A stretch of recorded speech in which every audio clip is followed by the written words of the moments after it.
91వ కీర్తన 15 వాక్యాన్ని 16 వాక్యాన్ని నేను చదువుతాను. అతడు నాకు మొరపెట్టగా నేను అతనికి ఉత్తరం ఇచ్చేదను. శ్రమలో నేను అతనికి తోడై ఉండేదను. అతన్ని విడిపించి అతన్ని గొప్ప చేసేదను. దీర్ఘాయువు చేత అతన్ని తృప్తిపరిచేదను. నా రక్షణ అతనికి చూపించదను. ఈ వాక్యంలో ఒక ప్రాముఖ్యమైనటువంటి మాట ఏమిటంటే, శ్రమలో నేను అతనికి తోడై ఉండేదను. మామూలుగా మనం సుఖంగా ఉన్నప్పుడు, ఆరోగ్యంగా ఉన్నప్పుడు, అన్ని సమృద్ధిగా ఉన్నప్పుడు దేవుడు నాకు తోడై ఉన్నాడు అనుకోవటంలో అదొక పెద్ద కార్యమేమి కాదు.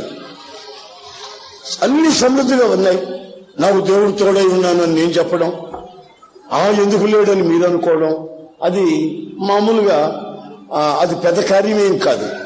అయితే ఇప్పుడు ఈ వాక్యంలో వ్రాయబడిన మాట ఏమిటంటే, శ్రమలో నేను అతనికి తోడై ఉండేదను. ఎప్పుడు మనం శ్రమలలో ఉంటామో, ఎప్పుడు కన్నీళ్ల మధ్యలో ఉంటామో, ఎప్పుడు అనారోగ్యంలో ఉంటామో, ఎప్పుడు ఆపదల మధ్యలో ఉంటామో, ఆ సమయంలో మనకు ఆయన తోడై ఉంటాను అంటున్నాడు. మరొక తర్జుమాలో ఈ వాక్యాన్ని నేను చదివితే, అక్కడ శ్రమలో అనే మాట దగ్గర ఆ తర్జుమాలో ఏమని రాసిందంటే, ఆపదలో అని రాసింది. When you are dangerous, critical, ఎప్పుడు నీవు అపాయములో ఉంటావో, ఎప్పుడు పరిస్థితులు తారుమారై ఉంటాయో, ఆ స్థితిలో నేను మీకు తోడై ఉంటాను అని. Praise the lord, praise the lord. బైబిల్లో మనం చదువుతాం, మత్తయి సువార్తలో మనం చదువుతాం. ఏమని చదువుతామంటే, నేను ఏ సంగతులు మీకు ఆజ్ఞాపించానో,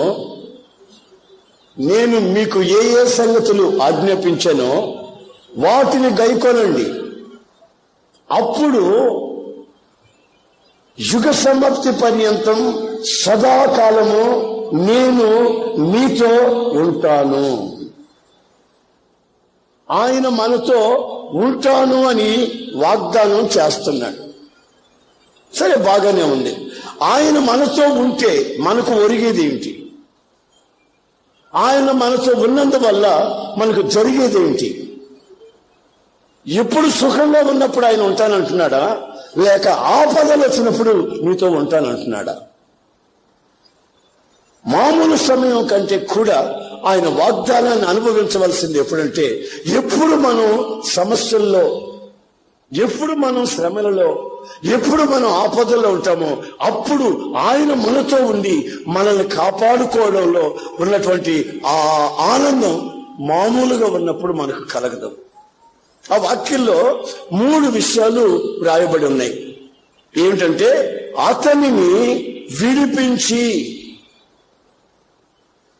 శ్రమలో నుంచి విడిపించి, దుఃఖములో నుంచి విడిపించి, ఆపదలో నుంచి విడిపించి, అతన్ని విడిపించి నేను అతనికి తోడుగా ఉంటాను. శ్రమలో అతని శ్రమలో నుంచి విడిపిస్తాను. గుర్తు చేసుకోండి, విడిపించి అనే మాట. రెండోది, అతన్ని నేను గొప్ప చేస్తాను. అతన్ని నేను గొప్ప చేస్తాను, తోకగా ఉంచును. అతన్ని ఎక్కడున్నా సరే అతన్ని నేను తలగా గొప్ప చేస్తాను. రెండోది. మూడోది ఏంటంటే, అతనిని నేను తృప్తిపరుస్తాను. ఈ మూడు మాటలని మనసులో పెట్టుకోండి. మొదటిది, విడిపిస్తాను. ఆయన మనకు తోడుగా ఉంటే మనం విడిపించబడతామట. ఆయన మనకు తోడుగా ఉంటే మనం గొప్ప చేయబడతామట, ప్రమోట్ చేయబడతామట. ఆయనకు తోడుగా ఉంటే మనం తృప్తిగా ఉంటామట. ఈ 3 అనుభవాలు మనలోకి రాలేదనుకోండి, మనలో కలగలేదనుకోండి, ఈ 3 అనుభవాలు మనం అనుభవించలేదే అనుకోండి, అప్పుడు దాని అర్థం ఏంటంటే ఆయన మనకు తోడై, చెప్పండి, ఆయన మనకు తోడై లేడు అని అర్థం. ఆయన వాగ్దానం అయితే ఉంది, నీకు తోడై ఉంటాను అని. మరి ఆయన మనకు తోడై ఉన్నాడా లేడా? తోడై ఉంటే ఏం జరుగుతాయి? ఒక 3 క్యారెక్టర్స్ ని మీకు చెప్పాలని కోరుకుంటున్నాను.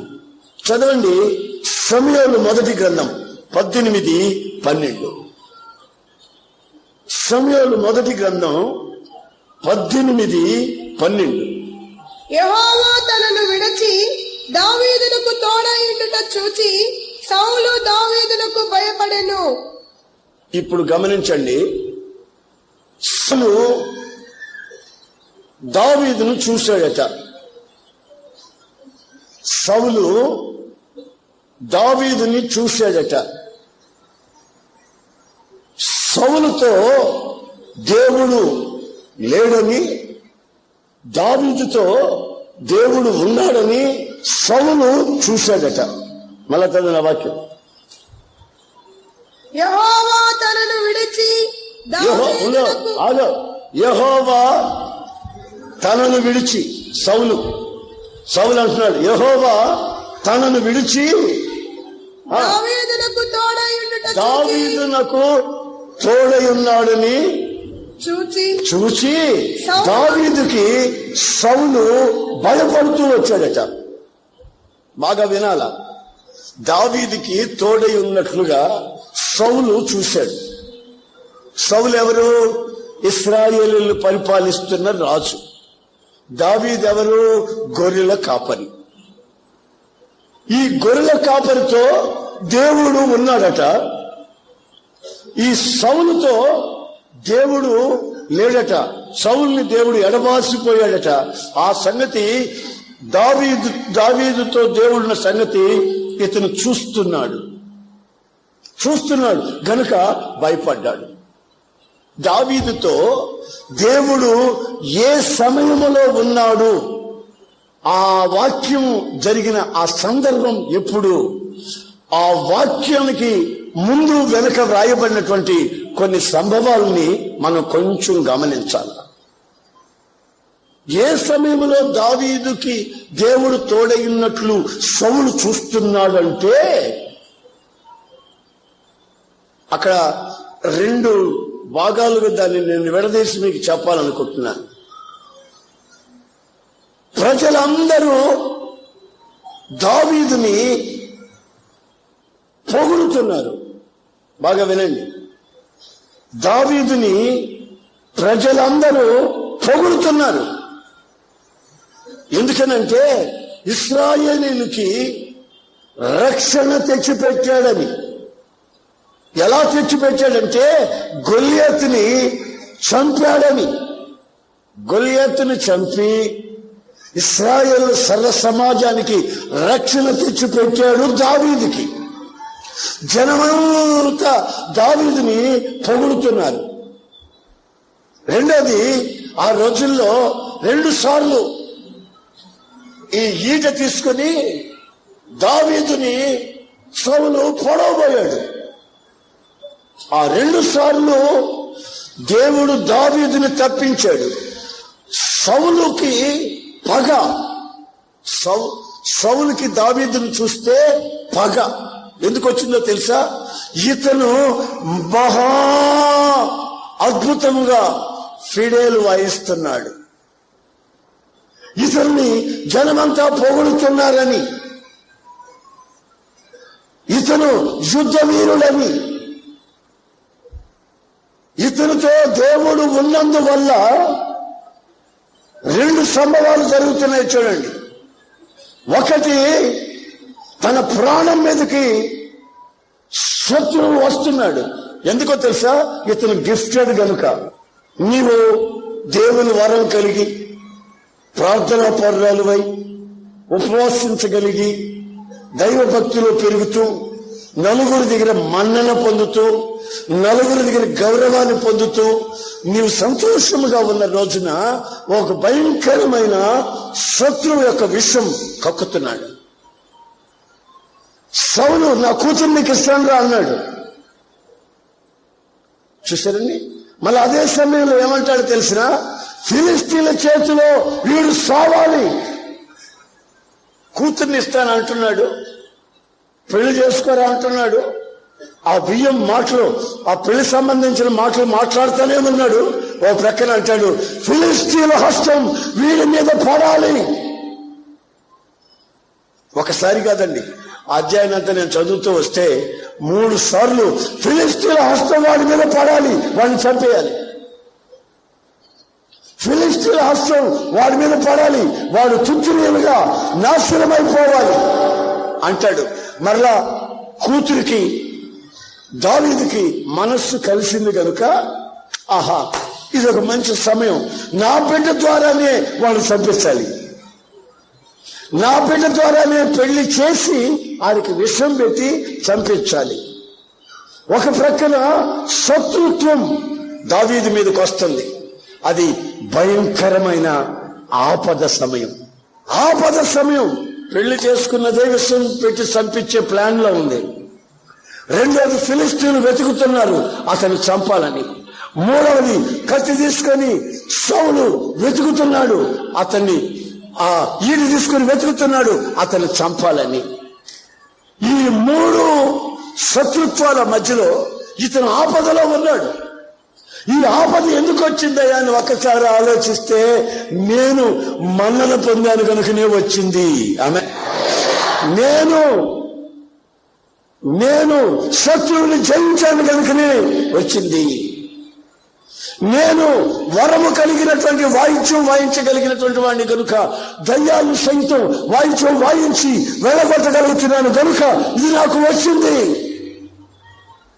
నీవు ఎప్పుడైతే సుఖంగా ఉంటావో, ఎప్పుడైతే ఆనందిస్తావో, ఎప్పుడైతే గంతులు వేస్తావో, ఎప్పుడైతే అందరి దగ్గర మంచోడని అనిపించుకుంటావో, అప్పుడు ఒక విధమైనటువంటి శత్రువు యొక్క పగ నీ మీదకి వస్తుంది. ఆమె హల్లెలూయా. పగ వస్తుంది. ఈ పగ ఎందుకు వచ్చిందా అంటే, నువ్వు దేవునిలో సంతోషిస్తున్నావు గనుక, సాక్షిగా ఉన్నావు గనుక, సాతాన్ని జయిస్తున్నావు గనుక నీకొక గొప్ప ఆపద వచ్చింది. దావీదుకు వచ్చింది.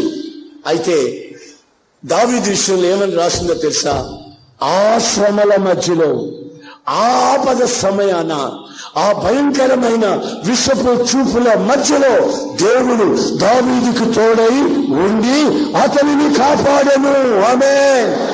హల్లెలూయా, హల్లెలూయా, హల్లెలూయా.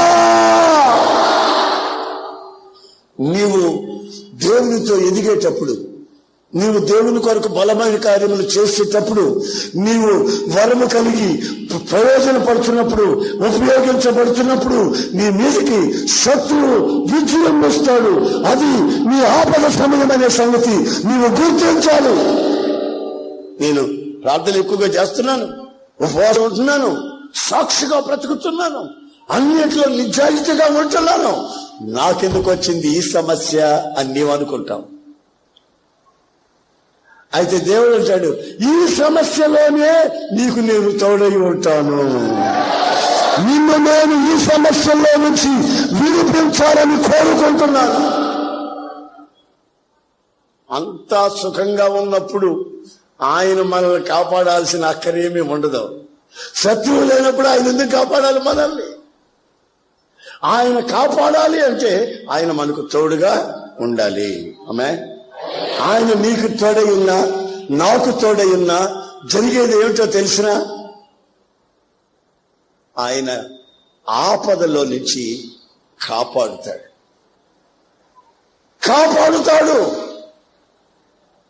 ఆపద లేకపోతే కాపాడడం అనే మాటకి అర్థం లేదు. నీకు ఆపదలు ఎప్పుడొస్తాయనే సంగతి దావీదు చరిత్ర చెబుతా ఉంది. సింహాన్ని చీల్చేసి వచ్చాను సాక్షి చెప్తున్నాడు. భయంకరమైన ఆపద అతని మీద ఉంది. గొల్లియాతును చంపానంటున్నాడు. భయంకరమైన ఆపద అవస్థ ఉంది. ఇశ్రాయేలు సంతోషించి ఆనందించి మా ఇశ్రాయేలు సర్వ సమాజానికి రక్షణ తెచ్చిపెట్టాడు ఈయన అని వాళ్ళు పాటలు పాడి ఆనందిస్తున్నారు. ఆపద కనిపెట్టుకునే ఉంది. మనం అంతా బాగా ఉన్నప్పుడు మనకి ఇట్లాంటి ఆపదలు సడన్గా వచ్చాయంటారు. వచ్చాయనుకోండి, మనకేమనిపిస్తుంది?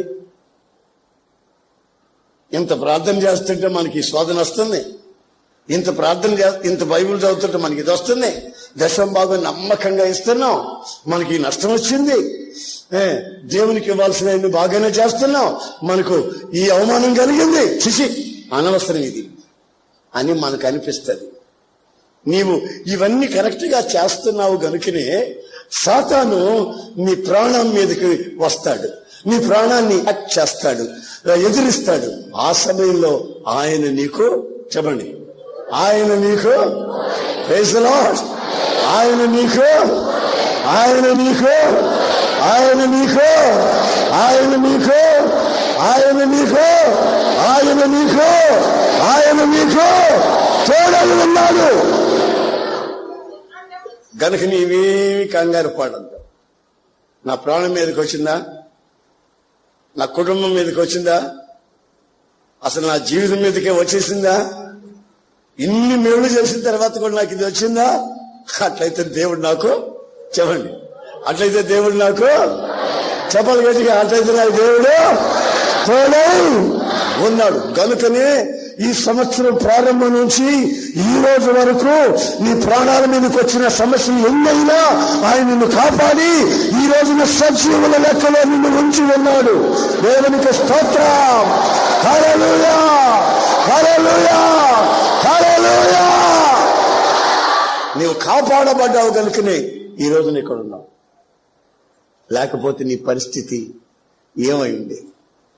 ఆయన వాగ్దానం చేశాడు ఏమని? నీకు ముందు నేను నడుస్తాను, నీకు ముందు నేను నడుస్తాను. ఎత్తైన ప్రాంతాలు ఉన్నాయి, లోయలు ఉన్నాయి, గట్లు ఉన్నాయి, రాళ్ళు రప్పలు ఉన్నాయి. అక్కడ నువ్వు తడుమాడకుండా, అక్కడ నువ్వు తత్తరిల్లిపోకుండా, అక్కడ నీ కాళ్ళు జారకుండా నీ ముందు నేను నడుస్తాను. ఆ మెట్టలన్నీ సరళం చేస్తాను, గొడ్డున్న దగ్గర పొడుస్తాను, ఎత్తుగా ఉన్న దగ్గర చెక్కేస్తాను.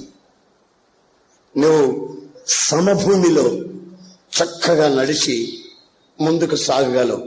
నీకెన్నో ఆపదలు వచ్చాయి, నీ కుటుంబం ద్వారా నీకు ఆపదలు వచ్చాయి, నీ స్నేహితుల ద్వారా వచ్చాయి, బంధువుల ద్వారా వచ్చాయి, ఆర్థిక పరిస్థితుల ద్వారా ఇక ప్రాణం మీద విసిగి వేసారిపోయావు. రకరకాల సమస్యలు, ఆపదలు నీ జీవితంలోకి వచ్చి తల చూపించాయి. అయితే దేవుడు ఏమంటున్నాడు తెలిసిన? మన దేవుడు ఏమంటున్నాడు తెలిసిన? నేను నీకు తోడై ఉన్నాను. నువ్వు మనసును మార్చుకుని బాప్తిస్వం పొందావు గనుక, నా ప్రార్థనా మందిరానికి వస్తున్నావు గనుక, దేవుని వాక్యాన్ని ఆలకిస్తున్నావు గనుక, నీవు దేవునిలో ఎదుగుతున్నావు గనుక నీకు ఆపదలు రావడం క్రొత్తేమి కాదు. ఎదిగే వాళ్ళకే ఈ ఆపదలన్నీ వస్తాయి, ఎదిగే వాళ్ళకే వస్తాయి. ఎదగినోడికి ఏమీ రావు. పడవలో కూర్చొని ఉన్నారు యేసు ప్రభు శిష్యులంతా, సముద్రంలో పడవలో కూర్చున్నారు. అందరూ గోళ్లు కొరుక్కుంటున్నారు, గోళ్లు కొరుక్కుంటున్నారు, సలి అనుకుంటున్నారు. అయితే ఒకడేం చేశాడు తెలుసా? రేయ్ భూతం రై అన్నాడు. భూతంగా దయ్యం రై అన్నాడు ఇంకొకడు. అంతలోపల యేసు ప్రభు అన్నాడు, నేనే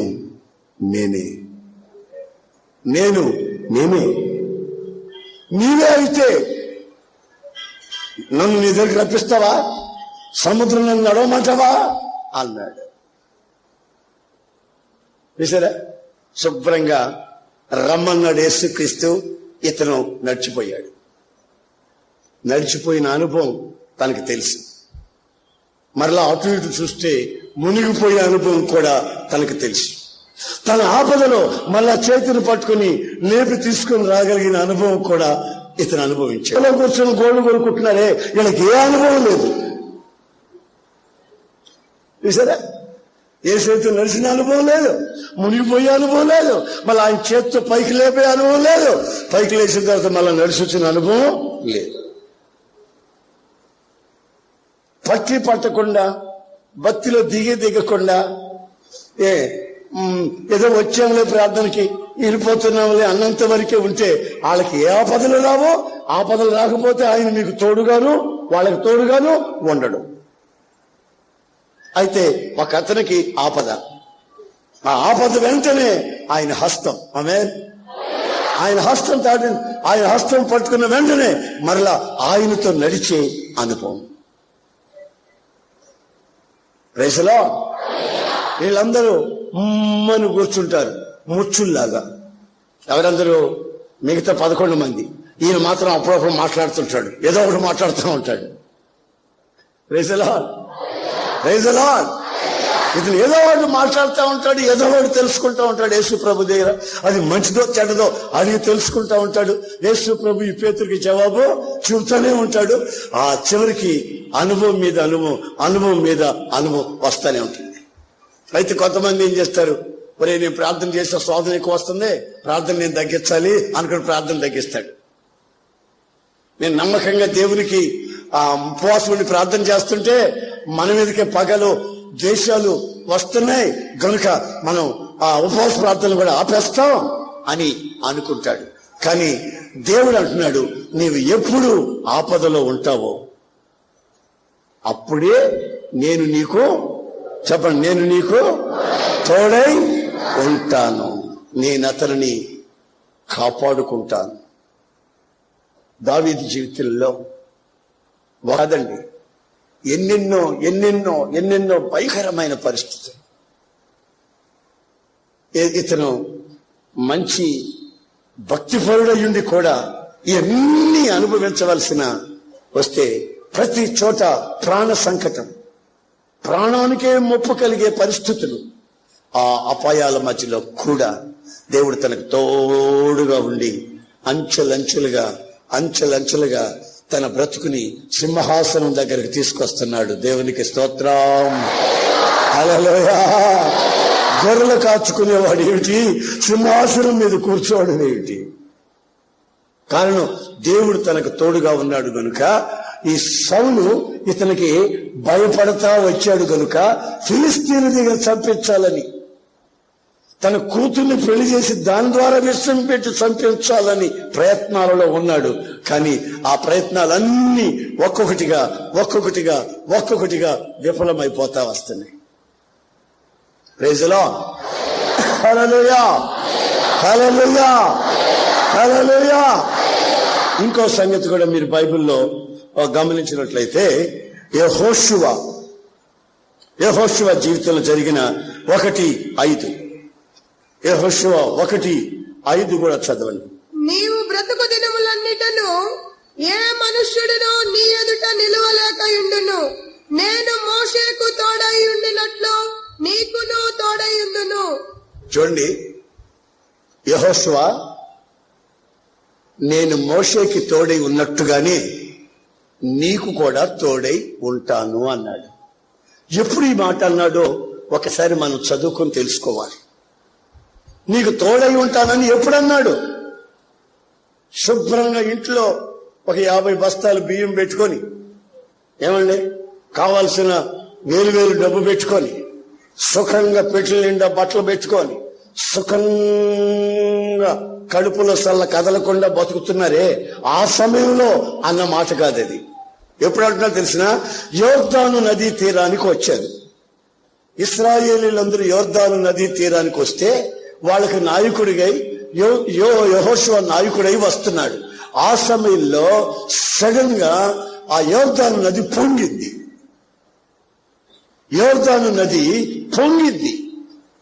పొంగి గట్లన్నిటి మీద పొర్లి పారుతుంది.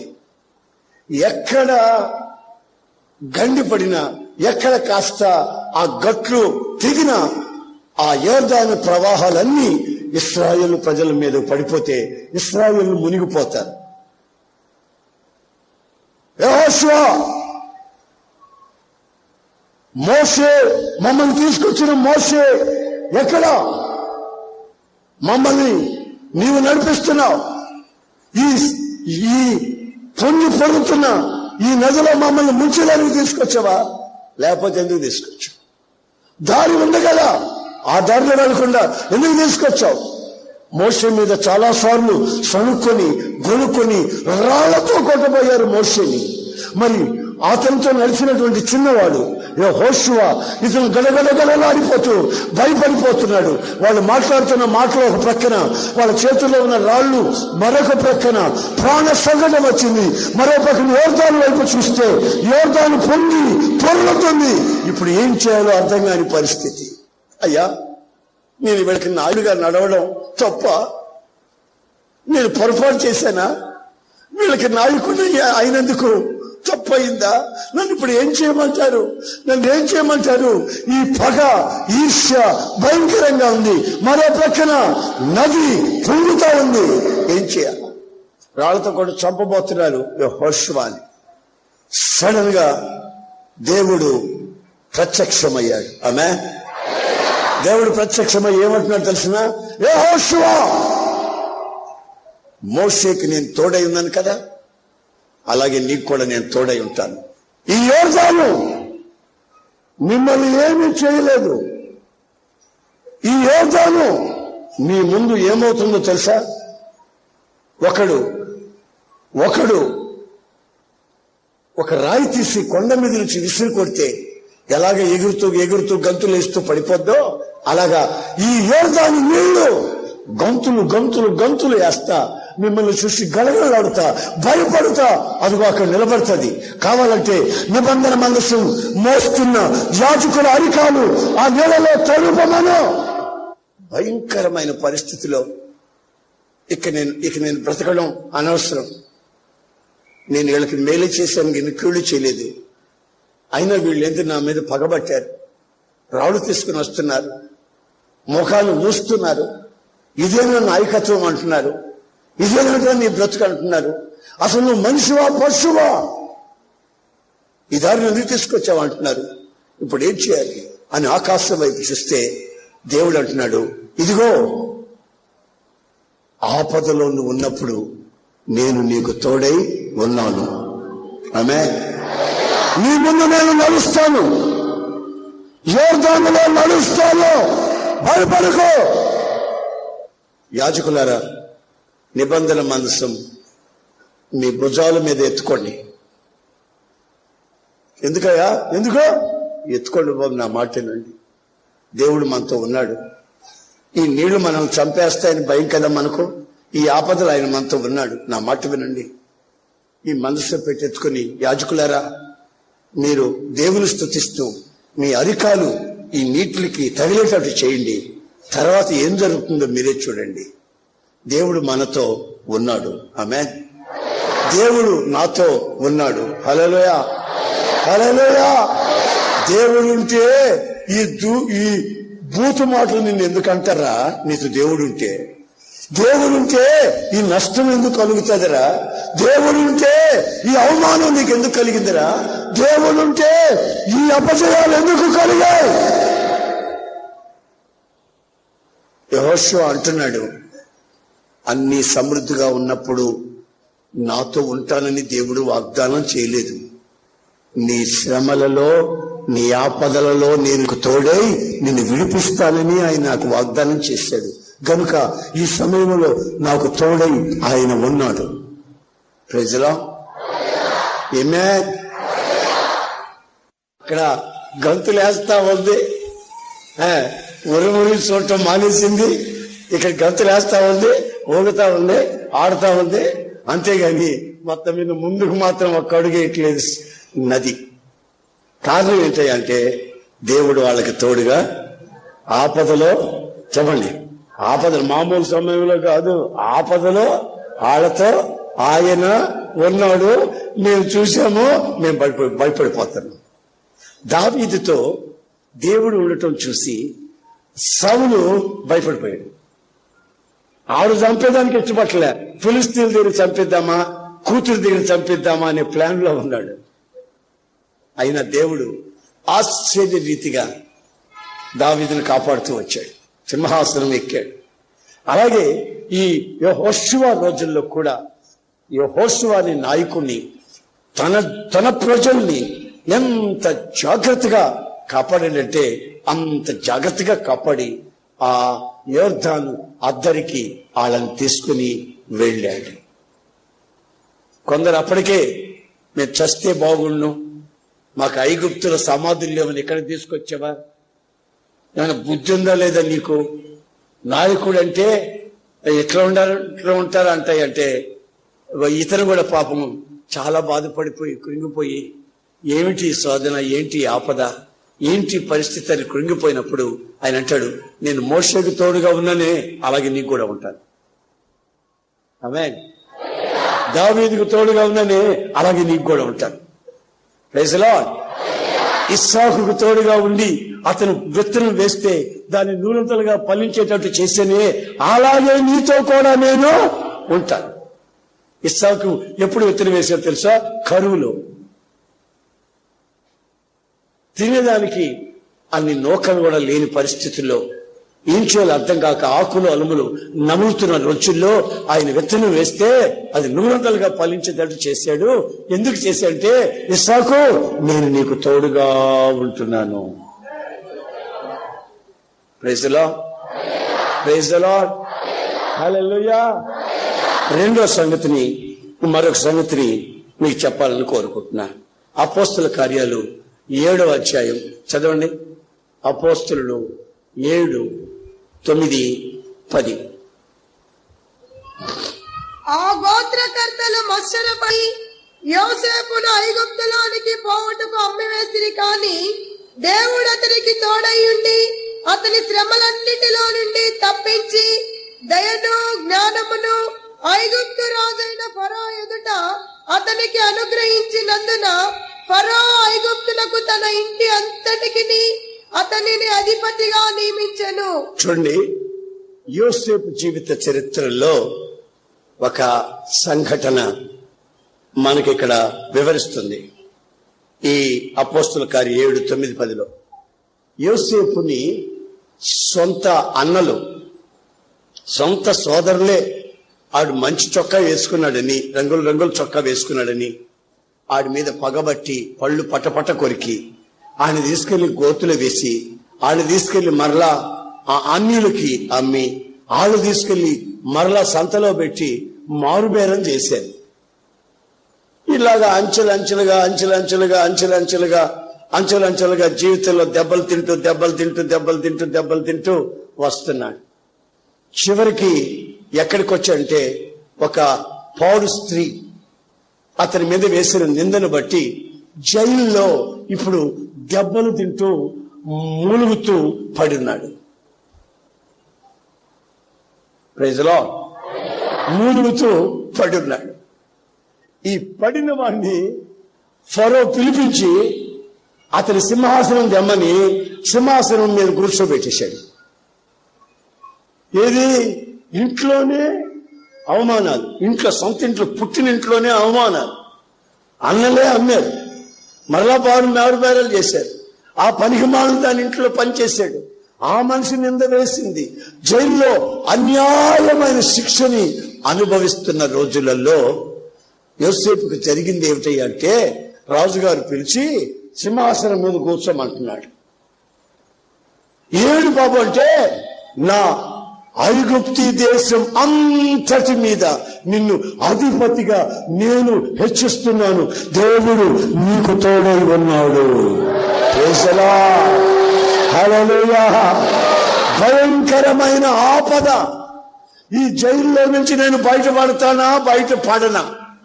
ఈ జైల్లోనే నాకు జన్మ ఖైదీగా ఉంచి ఈ జైల్లోనే నేను చనిపోయేటట్టు నిర్ణయించారు కదా, నాకు విడుదల లేదు. నా అని పిలుచుకునే వాళ్ళు ఎవరు నాకు లేరు. నన్ను ప్రేమించే వాళ్ళు లేరు. నాకు జరిగింది ఏంటో వినేవాళ్ళు లేరు. నేను చెప్పుకునేదానికి నాకెవరు లేరు అని తన జీవితంలో తను ఒక్కడే కుమిలిపోతున్నప్పుడు దేవుడు తనకు చెప్తున్నాడు, యోసేపు నేను నీకు తోడై ఉన్నాను. ఈ ఆపదలో నీకు నేను తోడై ఉన్నాను. నీకు చిన్నప్పుడు ఒక కళ చూపించాను, గుర్తుందా? గుర్తుందయ్యా. నక్షత్రాలన్నీ నాకు దండం పెట్టాయి, సూర్యుడు చంద్రుడు కూడా దండం పెట్టారు. గుర్తుందా? గుర్తుందయ్యా. మరి నీకు చూపించిన కళలు మర్చిపోయి ఇలా కృంగిపోతావేమిటి? ఎప్పుడు నువ్వు అపాయములో ఉన్నావో, ఎప్పుడు నీవు నలుదిశలా పగ ద్వేషం అనుభవిస్తున్నావో, అదిగో అప్పుడు నేను తోడుగా ఉండే దేవుణ్ణి. నీకు కబురు వస్తుంది. ఆమేన్. రాజుగారు పిలుస్తాడు. హల్లెలూయా, హల్లెలూయా. నీతో దేవుడు ఉన్న సంగతి రాజుగారు చూస్తారు. హల్లెలూయా. నిన్ను సింహాసనం మీద కూర్చోబెడతాడు. ఈ అధికారం ఫరో యొక్క ఇంటి అధికారం, ఈ ఐగుప్తు దేశం యొక్క సమస్త అధికారాలు నీకివ్వబడతాయి. నీవు హెచ్చరింపబడతావు. యోసేపుకి ఏమీ అర్థం కావట్లేదు. వాగ్దానం ఏమిటంటే, నీవు ఎప్పుడు శ్రమలో ఉన్నావో, ఎప్పుడు ఆపదలో ఉన్నావో అప్పుడు నిన్ను హెచ్చిస్తాను. ఆమేన్. హెచ్చించుతాను. ఉన్నత స్థాయికి నిన్ను తీసుకొస్తాను. హల్లెలూయా. ఉన్నత స్థాయికి నిన్ను తీసుకొస్తాను. హల్లెలూయా. ఉన్నత స్థాయికి నిన్ను తీసుకొస్తాను. హల్లెలూయా. ఎప్పుడు నీవు అవమానాలు పాలవుతున్నావో అప్పుడు నిన్ను తీసుకొస్తాను. ఈ మధ్య ఎవరో నన్ను అడిగారు, ఏమంటే దేవుడు నిన్ను బాగా హెచ్చిస్తున్నాడండి, నీ సంఘం బాగానే వర్ధిల్లిపోతుంది, హెచ్చిస్తున్నాడు ఏంటంటే అసలు రహస్యం ఏంటి అని అడిగాడు ఒక అతను. నేను అన్న మాట ఏంటంటే, నా మీద పగబట్టే వాళ్ళు ఎక్కువ మంది, పెదాలు విరిసేవాళ్ళు ఎక్కువ మంది, నన్ను విషపు చూపులు చూసేవాళ్ళు ఎక్కువ మంది, నా మీద నిందలేసేవాళ్ళు ఎక్కువ మంది. కనుక దేవుడు ఆ ఆపదల్లో, ఆ అవమానాల మధ్యలో, ఆ నిందల మధ్యలో నన్ను ఆయన హెచ్చిస్తున్నాడు. ఆయన వాగ్దానం నెరవేర్పు. దేవునికి స్తోత్రం. వాగ్దానం నెరవేర్పు. హల్లెలూయా, హల్లెలూయా.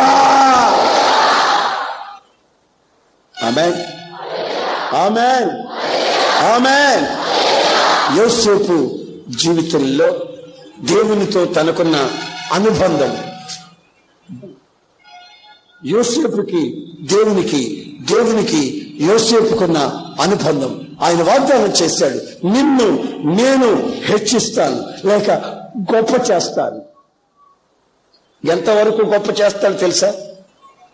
ఓ రోజున ఫరో యోసేపుని కాల్ చేశాడు, పిలిచాడు. పిలిచిన వెంటనే ఏం చేశాడు తెలిసిన? Hello Joseph, come here. గడగడాలతో దగ్గరికి వెళ్ళాడు. ఆయన ఉంగరం తీసి, నీ చేయి చాపేలాగా, నీ చేయి చాపో. అయ్యా, ఉంగరం రాజుగారు తొడుగుతున్నాడు. జైల్లో నుంచి తీసుకొని వచ్చి, కన్నీళ్ల మధ్యలో నుంచి తీసుకొని వచ్చి, ఫరో ఆస్థానంలో జైల్లో నుంచి తీసుకొని వచ్చి సర్వ ఐగుప్తు దేశానికి నీవు అధికారివి, నా ఇల్లు వాకిల ఆస్తిపాస్తులకి నీవు అధికారివి. నేను నా ఉంగరం పెట్టుకో. ఉంగరం పెట్టాడు. తర్వాత ఏం చేశాడు తెలుసా? చదవండి, అది మీరు బైబిల్లో చదివితే మీకే ఆ సంగతులు తెలుస్తాయి. ఆదికాండం, జెనసిస్ 41:41. ఐగుప్తు దేశం అంతటి మీద నిన్ను నియమించి ఉన్నానని యోసేపుతో చెప్పాను. మరియు ఫరో తన చేతినున్న తన ఉంగరమును తీసి పెట్టాడా? తర్వాత సన్నటి నారబట్ట, ఫైన్ లినన్ నారబట్టని, సన్నటి నారబట్టని తీసుకుని వచ్చి అతనికి తొడిగించాడు. తొడిగించి మరలా ఏం చేస్తే తెలిసిన? జోసెఫ్, కొంచెం తల ఇలా వంచు. అయ్యా, ఎందుకయ్యా? ఇదిగో బంగారు చైన్, గోల్డ్ చైన్ నెక్లెస్ మెళ్ళ వేశాడు. గోల్డ్ చైన్ మెళ్ళ వేశాడు. అంతటితో వదిలిపెట్టకుండా, ఏయ్, నా రథం ఉందా? ఉందయ్యా. ఇంకో రథం ఉంది చూడు, రెండో రథం. ఆ రథం తీసుకురండి. మీ రథం ఎందుకయ్యా? తీసుకురండి రా. ఆ రథం తీసుకొచ్చాడు. ఆయన రెండో రథం. ఆ రెండో రథం మీద జోసెఫ్ శ్రీరామ్ ఎక్కి కూర్చో. ఆ రథం మీద కూర్చో. ఏమిటయ్యా ఇదంతా? రథం మీద ఎక్కువ కూర్చో. రథం మీద ఎక్కువచ్చిన రైట్. ఊరంతా ఊరేగించండి రా. ప్రజలకి బోర్లు ఊరి చెప్పండి. యోసేపు ముందు అతనికి వందనాలు చేసుకుంటూ బోర్ల పడుతూ నడవమని చెప్పండి. వందనాలు జోసెఫ్కి, వందనాలు జోసెఫ్కి, వందనాలు అని చెప్పండి రా. జోసెఫ్ ఏమన్నా నాకు జిందాబాద్ చెప్పమని డబ్బులు ఇచ్చాడా? నేను నడుస్తా ఉంటాను, నా పేరు చెప్పి జిందాబాద్ జిందాబాద్ అని అరవండిరా అని తాగుబోతుల కింద డబ్బులు ఇచ్చి అనిపించుకున్నాడు. నా ముందు జిందాబాద్ కొట్టండి అన్నాడా? చూసారండి, జైల్లో కన్యల మధ్యలో ఉన్నాడు. దేవుడు అన్నాడు, Joseph I am with you, నీతో నేను ఉన్నాను. Don't worry, don't trouble, I am with you. నీతో ఉన్నాను నేను.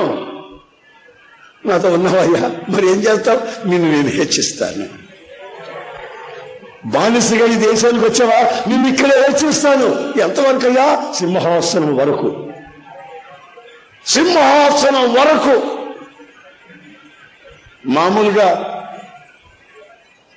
కలాసీగా ఉన్నవాడిని గుమస్తాగా చేయడం కాదు, గుమస్తాగా ఉన్నవాడిని హెడ్ గుమస్తా చేయడం కాదు. అసలు సింహాసనం మీదకి నేను ఎక్కిస్తా. ఆమేన్, ఆమేన్, ఆమేన్.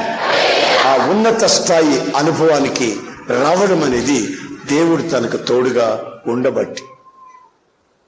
మీకు దేవుడు తోడుగా ఉండాలని కోరుకోండి, ఇంకేమీ కోరుకోకండి. ఆపదలు వచ్చినప్పుడల్లా ఆయన తోడుగా ఉంటే మిమ్మల్ని హెచ్చిస్తాడు.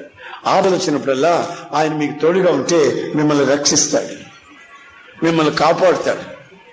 ఆయన మీతో ఉంటే గ్రేట్ ప్రొటెక్షన్, ఒక గొప్ప కాపుదల మీకు కలుగుతుంది. అనవసరంగా ఆళ్ళతోడు ఈళ్ళతోడు కోరుకోకండి. మీకు ఉండవలసిన తోడు యేసయ్య. ఆమేన్, praise the lord, praise the Lord. నాకెవరున్నారని మీరేమీ కంగారు పడకండి. ఎవరు లేనప్పుడే ఆయన మీ దగ్గరకు వచ్చేది. అందరూ ఉన్నారని ఇకిలిస్తా ఉంటే ఆయన దూరంగా నిలబడుకుంటాడు. అందరు నాకున్నారులే అని వీళ్ళతో ఇకిలింపులు సకిలింపులు ఇవన్నీ కలుగుతూ ఉంటే ఆయన దూరంగా ఉంటాడు. ఆ సకిలింపులు ఇకిలింపులు ఆపినప్పుడు ఎవరి మీద లేనప్పుడు ఆయన నీ దగ్గరకు వస్తాడు. తృప్తి అనే మాట కూడా మనం ఆ మొదటి వాగ్దానంలో, ఈ నెల వాగ్దానం ఇది, ఈ నెల వాగ్దానం దేవుడు మీకు తోడుగా ఉంటాను అనేది ఈ నెల వాగ్దానం. దాంట్లో తోడుగా ఉన్న ఆ తోడులో ఆయన విడిపిస్తాడు, గొప్ప చేస్తాడు, తృప్తిపరుస్తాడు అనే మాటలు ఇమిడి ఉన్నాయి.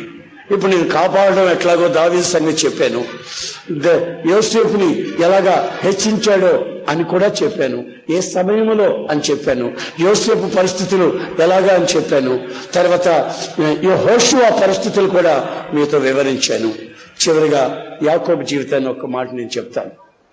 ఒకే ఒక మాట చదవండి. యాకోబు జీవితాన్ని కూడా మనం ఒకసారి గమనిద్దాం. 28వ అధ్యాయం 15వ వాక్యం. ఇదిగో నేను నీకు తోడయ్యుండి నీవు వెళ్ళు ప్రతి స్థలమందు నిన్ను కాపాడుచు ఈ దేశమునకు నిన్ను మరలా రప్పించదును. నేను నీతో చెప్పినది నెరవేర్చు వరకు నిన్ను విడువనని చెప్పగా. గమనించండి, ఈ యాకోబుని గురించి దేవుడు మాట్లాడేటప్పుడు, యాకోబు నేను నీకు తోడుగా ఉండి నువ్వు వెళ్ళవలసిన చోటుకి నిన్ను తీసుకెళ్లి నీకు ఏ అపాయము రాకుండా నిన్ను నేను కాపాడుతాను అని చెప్తున్నాడు. ఏ పరిస్థితిలో ఆ మాట చెప్పాడు? మీరు చదువుకోవాలి బైబిల్ ఇంటికి వెళ్ళినప్పుడు. ఏ పరిస్థితిలో ఆ మాట చెప్పాడు? ఏ పరిస్థితిలో చెప్పాడు తెలుసా? వాళ్ళ అన్న కత్తి నూరుతున్నాడు, వాళ్ళ అన్న గొడ్డలి నూరుతున్నాడు. నూరుతో ఏమంటున్నాడు తెలుసా? నానా నీకు పోయే కాలం దగ్గరకు వచ్చిందనా? మీరు చదవండి, నా మాటల్లో మీకు చెప్తున్నా. నానా నీకు పోయే కాలం దగ్గరకు వచ్చిందనా? ఏడుస్తా ఏడుస్తా ఏడుస్తా ఏడుస్తా సమాధిలో దిగి రోజులు దగ్గరకు వచ్చాయి నాన్న. నీకు ఇస్తాను ఏమిటి రాను అనే మాటలు ఏ రకమైందే నీ చిన్న కొడుకు మొక్కలు మొక్కలు వేసి పోగేస్తాను అక్కడ అనుకుంటున్నావేమో. ఆశీర్వాదం ఇచ్చి వాళ్ళని పంపిస్తావా? నాకు ఆశీర్వాదాలు ఏం మిగలేదంటావా? అసలు నిన్ను నరకాలా? నిన్నెందుకు నరుకుతాను? ఆని నరుకుతా అని నరుకుతాను అంటుంటే ఆ మాటలు తల్లి విని అన్ని ఇల్లు వదిలిపెట్టి వెళ్ళిపోమంటుంది. ఎప్పుడు ఇల్లు వదిలిపెట్టి పోయినోడు కాదు యాకోబు. బాగా వినండి. తల్లి చాటును తిరుగుతా ఉంటాడు. ఏశావు, ఈ ఏశావు గారినాడే ఆవిడ ఎంతసేపు దేశదిమ్మలోడు, ఇంట్లో పొరపాటును కూడా ఉన్నాడు. దేశదిమ్మలోడు తిరుగుతా ఉంటాడు. అక్కడ ఆ లేడి పిల్లలను కొడతాడు, దాన్ని చీల్చి చల్లాడుతాడు, దాని మాంసం కాల్చుకుని తింటాడు, వస్తాడు. ఇక్కడ దీంతో ఆడతాడు, కుందేలతో ఆడతాడు, అక్కడ పోయి ఇంకో దాంతో ఆడతాడు. రకరకాల పనులు దేశదిమ్మలోడు అడుగంతా తిరిగి రక్తం ఒలికించి ఆ మాంసం తిని ఇంటికి వచ్చేస్తాడు. మళ్ళా వేళకు ఇంటికి వచ్చి ఇంట్లో తింటాడు, మళ్ళా చట్నీ తింటా ఉంటాడు. దేశదిమ్మలోడు. ఈ యాకోబు ఉన్నాడే ఎప్పుడు ఇంట్లోనే. యాకోబుని గురించి బైబిల్లో రాసింది గుడార నివాసి అని. గుడార నివాసి ఎప్పుడు టెంట్లోనే ఉంటాడు. అమ్మ దగ్గర నాన్న దగ్గర ఉంటాడు. ఎప్పుడు వాళ్ళు అంటే బాబుగారా మగపిల్లాడు అంటే నువ్వారా అంటాడు. మళ్ళీ ఇంట్లోనే తిరుగుతుంటాడు. వాళ్ళ అమ్మ నాన్న పక్కనే తిరుగుతుంటాడు. ఒక రోజున అమ్మ దగ్గర పిలిచి అబ్బాయి యాకోబు నేను నరికేస్తాను నిన్ను. ఆ రక్తపాతం మేము చూడలేము. వాడు ముందే మూర్ఖుడు. ఆ రక్తం ఒలికించి ఉన్నాడు. నిన్ను నరకడం పెద్ద తేలిక, పెద్ద కష్టమేం కాదానికి నరికేస్తాడు. వాడు అన్నమాట నెరవేరుతాడు. ఆ మాటని బాబని చెప్పి ఆయన చెప్పులు కూడా వేసుకోనీయకుండా, ఆయన్ని వాడి బట్టలన్నీ తీసుకుని సూట్ కేసు సర్దుకోనీయకుండా మెడబెట్టి తరిమేస్తే ఆడు పరిగెత్తి ఒక్క కర్ర పుల్ల, ఒక చేతి కర్రతోనే పరిగెత్తుతున్నాడు. వీడు తరుముకొని చంపేస్తాడని ప్రాణ భయంతో పరిగెస్తున్నాడు. చంపేస్తాడేమో అని పరిగెస్తున్నాడు. ఒక డేంజరస్ సిచ్యువేషన్, ఒక భయంకరమైన ఆపద తనని అనుముకుంది. పరిగెత్తున్నాడు. చీకటి అనుముకుంది. బ్రతుకులో చీకటి వచ్చింది. దిక్కుతోచిన పరిస్థితి వచ్చింది. ఆ సమయంలో దేవుడు తనకు కనబడి యాకోబు నేను నీకు తోడై ఉండి నీవు వెళ్ళవలసిన చోటికి నేను తీసుకుని మళ్ళా క్షేమంగా తీసుకొస్తాను, నిన్ను నేను ప్రతి క్షణం కాపాడుతాను అన్నాడు. ఇతనేమన్నాడు తెలుసా? ఆ వాక్యం చదవండి. ఇతనేమంటున్నాడు చూడండి దేవునితో 28:21. నేను తిరిగి నా తండ్రి ఇంటికి క్షేమముగా వచ్చినట్లు. ఈయనేమంటున్నాడు దేవునితో చూడండి. దేవుడు నాకు తోడై ఉండి నేను వెళ్ళుచున్న ఈ మార్గములో నన్ను కాపాడి తినుటకు ఆహారమును ధరించుకున్నటకు వస్త్రములను నాకు దయచేసిన ఎడల యెహోవా నాకు దేవుడై ఉండును. చూసారండి, ఇప్పుడు బాగా గమనించండి నేను చెప్పే మాటలో. ఇతను ఒక ప్రాణ భయంతో పరిగెత్తి వస్తున్న ఆ సమయంలో చీకటిలో ఉన్నప్పుడు, దిక్కులేని పరిస్థితుల్లో ఎప్పుడు ఇల్లు వదిలివాడు ఆ అరణ్య ప్రాంతంలో, లూజమైన ప్రాంతంలో పడుకొని ఉంటే దేవుడు కనబడి నిన్ను నేను క్షేమంగా తీసుకెళ్తాను, మళ్ళా క్షేమంగా నీ ప్రాంతానికి తీసుకొస్తాను, నేను నీకు తోడుగా ఉంటాను బాబు అని చెప్తే యాకోబు ఏమంటున్నాడు తెలుసా? నీవు నాకు తోడుగా ఉండి, ఆ మాట నాకు బాగా నచ్చింది, నన్ను కాపాడి నాకు తినేదానికి ఆహారం పెట్టి నేను ధరించుకునేదానికి వస్త్రాలు కూడా ఇస్తే నీవు నాకు తోడుగా ఉన్నట్టు లెక్క. సరేండి, ఆ మాట నాకు బయలు వచ్చింది. తోడుగా ఉండి తీసుకొని పోయాను నీళ్ళు లేకుండా మళ్ళా తోడుగా ఉండి ఒంటి మీద బట్టలు లేకుండా నీళ్ళు లేకుండా తీసుకొచ్చాడు అనుకో, నువ్వు దేవుడు వెళ్తా అంటారు. దేవుడు అన్నాడు, నేను నీకు తోడుగా ఉంటా, ఏంటంతసేపు వచ్చినంతసేపు నిన్ను క్షేమంగా కాపాడతా, ఒకరు నిన్ను ముట్టకుండా అని అంటే యాకోబు అంటాడు, ఎవరు నన్ను ముట్టకుండా కాపాడటం బాగానే ఉంది, కానీ నాకు పోయినంత దూరం నాకు తిండి పెట్టి, ఆమేన్, నాకు కావాల్సిన వస్త్రాలు ఇస్తే మీరు నాతో ఉన్నట్టు నాకు గుర్తు. ఏ మాట అన్నాడండి, నాకు ఆ మాట భలే నచ్చింది. అందుకని ఆయన వాగ్దానంలో ఈ మూడింటిని లింక్ చేశాడు. చూడండి, ఈ మూడింటిని లింక్ చేశాడు. నిన్ను కాపాడుతా, నిన్ను తృప్తిపరుస్తా, నిన్ను ఉన్నత స్థాయి అనుభవంలో పెడతా.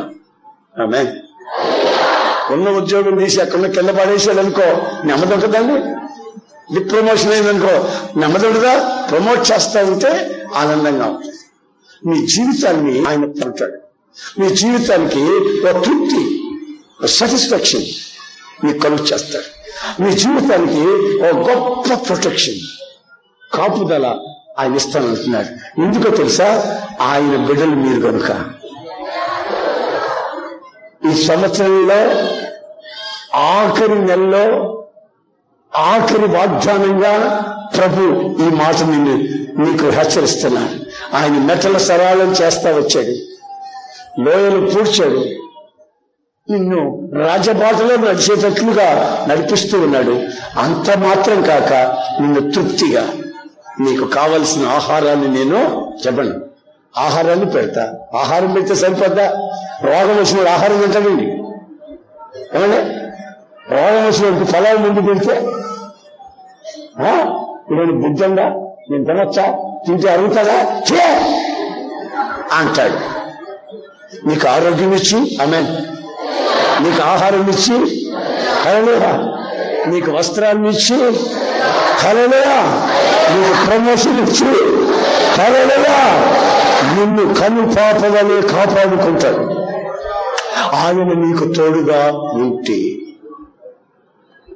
నేను ఈ రోజున ఎవరికి ఆయన తోడుగా ఉంటాడని నేను చెప్పట్లే, అదొక సబ్జెక్ట్. ఇది నేను ఇప్పుడు చెప్తున్నాను. ఆయన ఎవరికి తోడుగా ఉంటే ఏం జరుగుతాయి అది చెప్తున్నా. ఎవరికి ఆయన తోడుగా ఉంటే ఏమేమి అనుభవిస్తారు ఆ సంగతి నేను ఇప్పుడు మీకు చెప్పాను. కనుక మీకు తోడుగా ఉన్నాడో లేడో, ఈ ఆఖరి నెలలోనైనా, ఈ డిసెంబర్ నెలలోనైనా, ఈ సంవత్సరం సిగ్గుపడి పారిపోక మునిపే మరో నూతన సంవత్సరం మనకి వెల్కమ్, సుస్వాగతం పలకక మునిపే మన బ్రతుకుల్లో ఒకసారి ఆలోచించుకో. దావీదుతో ఉన్నాడట,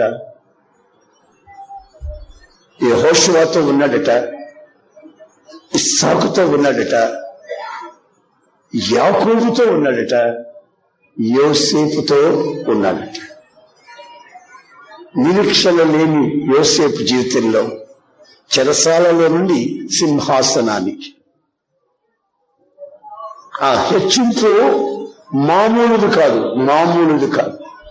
నా ప్రియమైన సహోదరులారా, అక్షరాల నా బ్రతుకులో నేను అనుభవిస్తున్న నగ్న సత్యం. నన్ను ప్రభు అలాగా కాపాడుతున్నాడు, ప్రభు నన్ను అలాగా హెచ్చిస్తున్నాడు, ప్రభు నన్ను అలా తృప్తిపరుచున్నాడు. ఒకప్పుడు నేను పడ్డ బాధలు నాకు తెలుసు. ఒకరింటికి మధ్యరాత్రి 1 గంటకి వెళ్ళాను. నేను వెళితే ఆ ఇంటి చిన్న గుడిసె, ఆ ఇంటి ముందు ఆరు బయట 2 పడుకున్నారు. ఆ ముసలాయిని లేపా, అయ్యగారని లేపా. ఏసం గారు ఎప్పుడు వచ్చారు? నేను ఇప్పుడే వచ్చాను అన్నాను. సరే పడుకోండి అన్నాడు. పడుకోండి అని చాపేశాడు ఆ ఇంటి ముందు. ఆ తర్వాత చాపేస్తే దాని మీద కూర్చున్నా. నాకు నిద్ర పట్టట్లే, ఆకలికి నిద్ర పట్ల. తర ఆయన అది ఇది మాట్లాడుతూ భోంచేసావా అన్నాడు. లేదన్నా. అరే అని ఇంట్లోకి పోయి ఆ ఉట్టి మీద పెట్టాడు. పళ్ళు మూత పెట్టింది. ఆ ఉట్టి మీద ఉన్నది ఆ చిన్న గుడిసెలో. ఆ ఉట్టి మీద ఉన్నటువంటి ఆ పళ్ళెం అట్లాగే తీసుకొచ్చి భోంచి ఏమనుకోబాక, నేను కలిపాను తినలేక మళ్ళా పెట్టుకున్నాను పొద్దున్నే తిందామని. అదండి వేరే మంచి అన్నం లేదు, మరి నేను నువ్వు ఆకలితో ఉంటే తినమన్నాడు. ఆ ముసలోడికి పళ్ళు లేవు. ఆడన్నం కలిపి ఆ ముసలోడు కలిపాడు. ఎట కలిపాడు? పళ్ళు లేవు కదండి, అందుకని బాగా పిసుకున్నాడు. సాంబార్ వేసి బాగా పిసుకున్నాడు. అది కొంచెం తిన్నాడు, తినలేక మళ్ళీ అట్లాగే మూత పెట్టుకున్నాడు. పేదోడు ఆడు పెట్టుకున్నాడు, నాకు పెట్టాడు తీసుకొచ్చి. నేను ఆకలికి వద్దని అనకుండా చేయబెడితే చల్లగా ఉంది, పేస్ట్ అయిపోయింది. బాగా మెత్తగా పిసుకున్నాడు ముసలోడు. ఇక మెత్తగా పిసికిన ఆ అన్నాన్ని చల్లగా ఐస్లాగా ఉంది చలికాలం, అది అలాగే నోట్లో పెట్టుకొని తిని అది మింగుడు పడకపోతే నీళ్లు మళ్ళా తాగిన రోజులు, ఆ అన్నం మింగుడు పడకపోతే మళ్ళా నీళ్లు తాగిన క్షణాలు నాకు గుర్తు. అతను సారీ క్షమించండి, వేరే అన్నం ఏం లేదు, నేను కలిపి పెట్టుకున్నదే ఉంది. ఆయన భార్య చచ్చిపోయినట్టుంది, పిల్లలు ఎవరు పట్టించుకోలేదు, 2 పిల్లలు. అందుకని ఆ గుడిసెలో ఆయన ఒక్కడే ఎవరినో ఒక పిల్లల్ని తీసుకొని వచ్చుకొని, మనవడో ఎవరో, మొత్తం మీద వాళ్ళిద్దరే ఉన్నారు. అంత వండుకున్నారు, 2 తిన్నారు. ఆయన తినలేక కలిపి పెట్టుకున్న అన్నాన్ని నా పెడితే నేను కళ్ళలో నీళ్లు పెట్టుకుంటానే ఉన్నాను. ఆ ఆకలికి ఉండలేక ఆ అన్నాన్ని తిన్నాను. అది 1977 సంవత్సరం. That is 1977. అప్పటికే నేను 10 సంవత్సరాలు ప్రభు సేవ చేసిన. 10 సంవత్సరాలు అయింది అప్పటికే సేవలో. అయినా ప్రభు అలాంటి మార్గాల్లో నన్ను నడిపిస్తాడు. ఇప్పుడు కూడా నడిపిస్తున్నాడు అటువంటి మార్గాల్లో. ఎందుకో తెలుసా? ఆయన నాకు తోడుగా ఉండునట్లు. ఆమె ఆయన నాకు తోడుగా ఉండినట్లు. ఆ పరిస్థితిలో నుంచి అంచెలంచెలుగా ఆయన అన్నాడు, నేను నిన్ను హెచ్చాను, దట్స్ ఆల్, నేను నిన్ను కాపాడుతాను, నేను నిన్ను తృప్తిపరుస్తాను.